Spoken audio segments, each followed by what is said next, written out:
देखिए, लगातार भाजपा के विरुद्ध गठबंधन में रहते हुए प्रदेश के मुख्यमंत्री नीतीश कुमार जी या तो खुद या अपने नेताओं से लगातार भाजपा को निशाना बनाते रह रहे हैं। कुमार पारस जी ने जो एक कुचक्र रचा, और यह किसके इशारे पर रचा? बिहार के माननीय मुख्यमंत्री नीतीश कुमार और जदयू के राष्ट्रीय अध्यक्ष ललन सिंह के इशारे पे इन्होंने एक साजिश को। जनता के लिए तमाम वो सुविधाएं क्यों नहीं है जो महाराष्ट्र में है?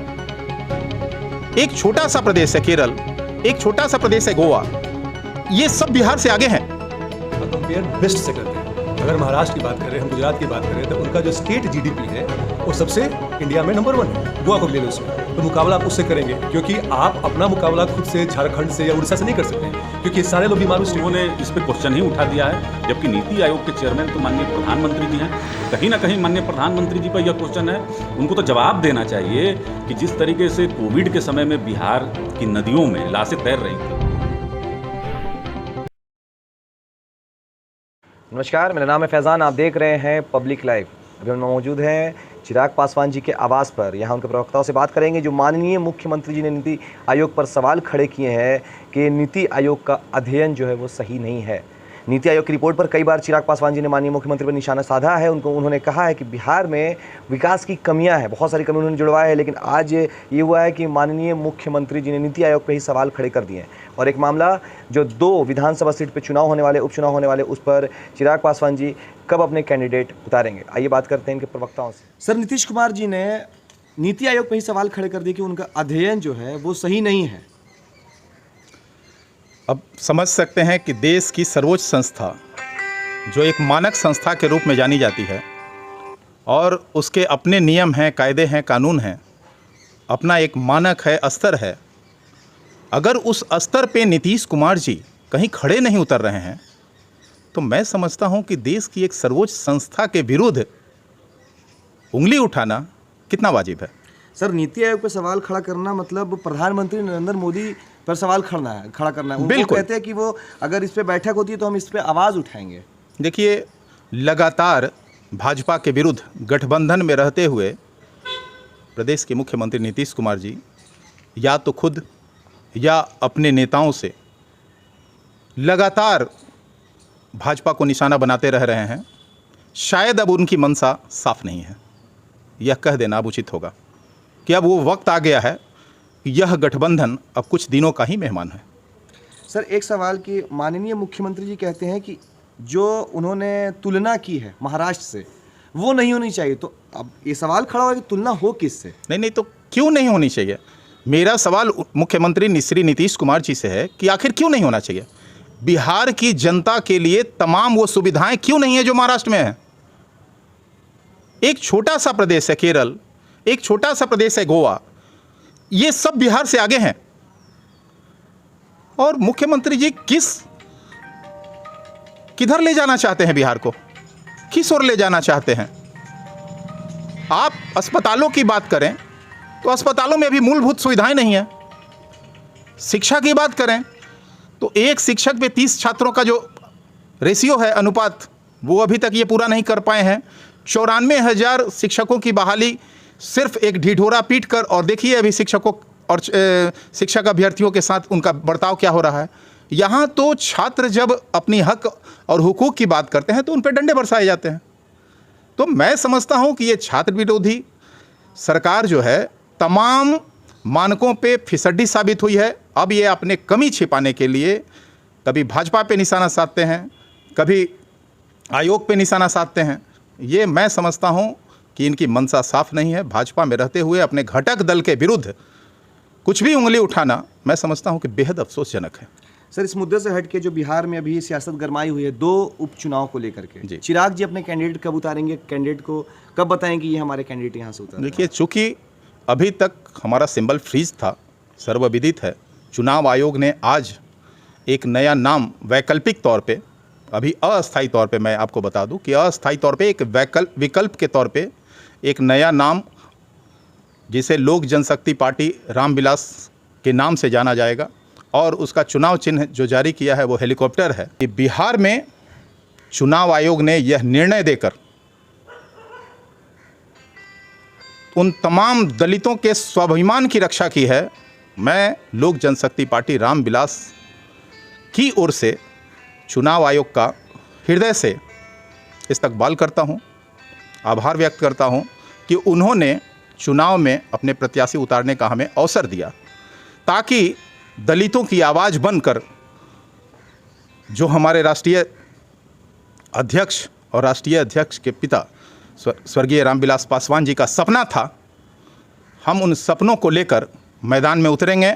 और मुझे आशा ही नहीं, पूर्ण विश्वास है कि दोनों सीटों पर बिहार की जनता इन्हें मुंहतोड़ जवाब देने का काम करेगी, क्योंकि यह दलित विरोधी सरकार है, दलित की आवाज़ को लगातार दबाने का प्रयास करती है। इसको लेकर लगातार लोक जनशक्ति पार्टी को टारगेट करती है और तोड़ फोड़ के राजनीति करना पसंद करती है। बिहार में इनका जनाधार क्योंकि समाप्त हो चुका है। सर, नीतीश कुमार जी ने नीति आयोग पे ही सवाल खड़े कर दिए हैं कि जो नीति आयोग का अध्ययन करने का तरीका है वो गलत है, जिस पे चिराग जी काफ़ी बार बयान दिए कि नीति आयोग की रिपोर्ट है, और उन्होंने काफ़ी मुद्दे को उठाया था बिहार में जो वो हो रहे थे। लेकिन आज मुख्यमंत्री जी ने नीति आयोग को ही बोल दिया कि अध्ययन करने का जो तरीका है उनका गलत है। देखिए, माननीय मुख्यमंत्री जी की सहूलियत के हिसाब से अगर कोई रिपोर्ट आती है तो उसका ढिंढोरा वो बहुत पीटते हैं, लेकिन जब बिहार की बदहाली को नीति आयोग ने स्पष्ट कर दिया है तो माननीय मुख्यमंत्री जी उन सवालों से बचते हुए भागते फिर रहे हैं।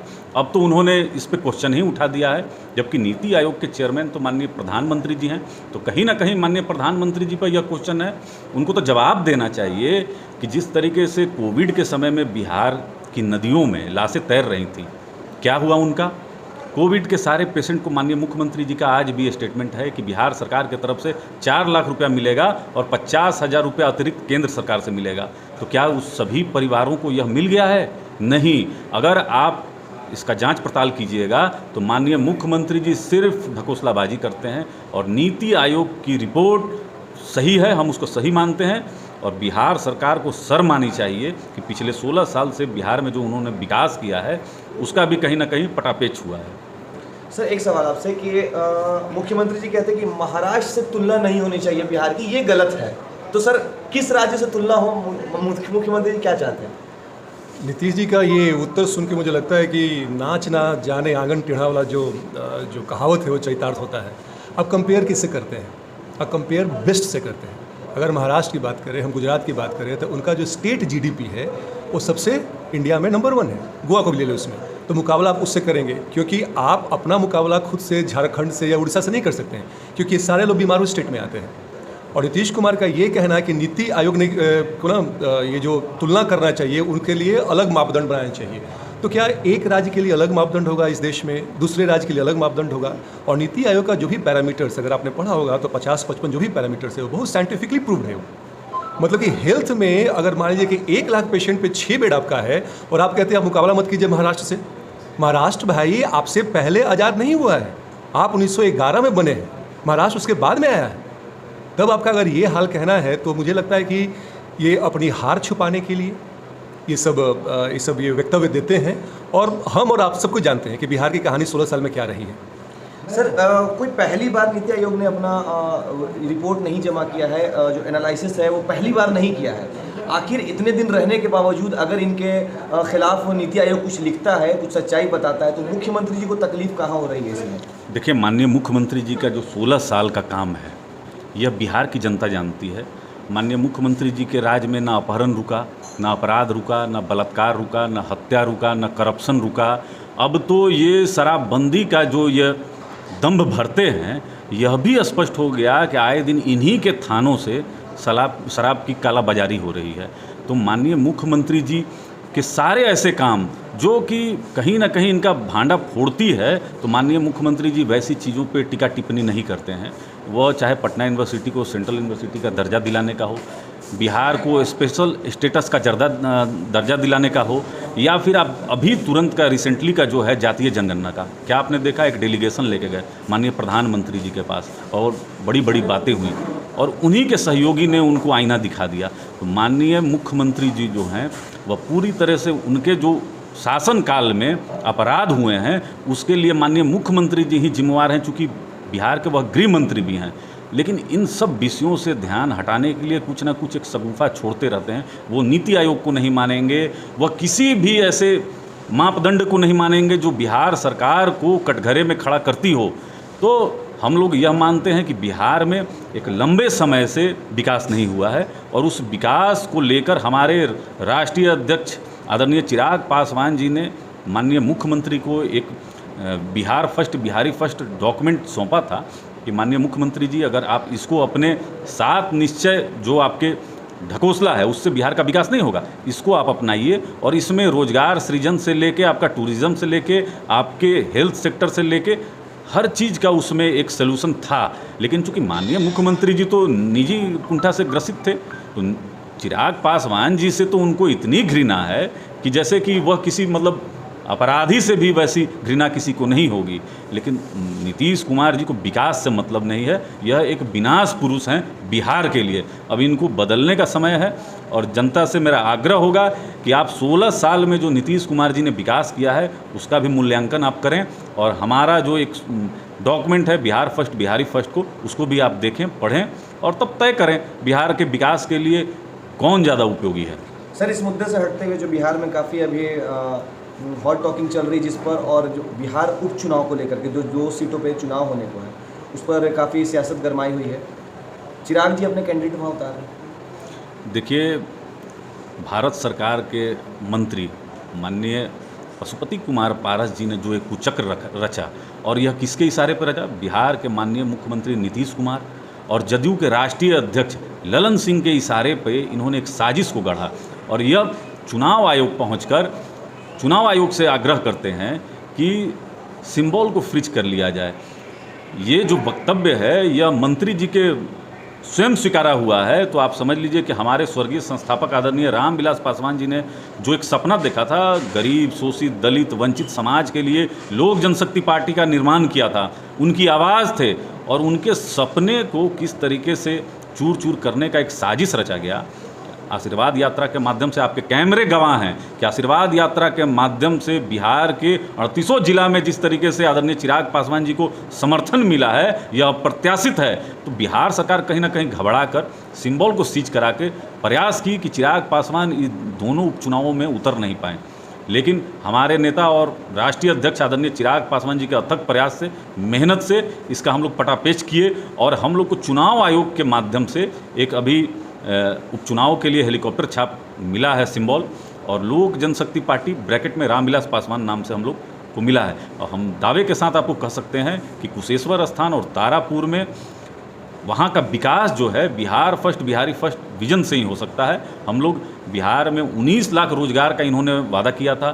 बिहार में जो अपराध बढ़ गया है, भ्रष्टाचार बढ़ गया है, करप्शन बढ़ गया है, इन सारे विषयों को लेके वहाँ की जनता के पास जाएंगे और मुझे पूर्ण यकीन है कि वहाँ की जनता आदरणीय चिराग पासवान जी को समझेगी और लोक जनशक्ति पार्टी रामविलास पासवान पार्टी को वोट देके जरूर जिताएगी।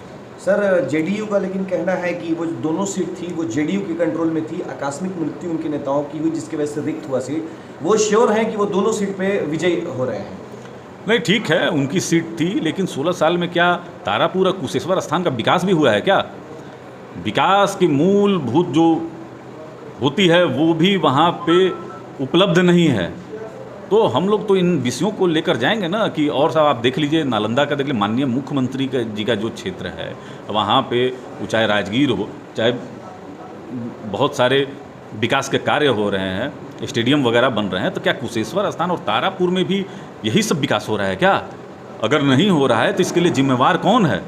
पिछले 16 साल से माननीय मुख्यमंत्री अपने कंफर्ट जोन में एक अन्य मार्ग में आराम से रहते हैं और कोई भी आपदा के समय माननीय मुख्यमंत्री जी निकल कर जाते नहीं हैं। हेलीकॉप्टर से देखिए, हेलीकॉप्टर भी चुनाव चिन्ह अब हम लोग को मिल गया है, तो आपदा में तो हेलीकॉप्टर सर्वदा काम आया है। तो उसी तरीके से लोक जनशक्ति पार्टी का जो हेलीकॉप्टर है कुशेश्वर स्थान और तारापुर में विकास की गंगा को बहाएगा।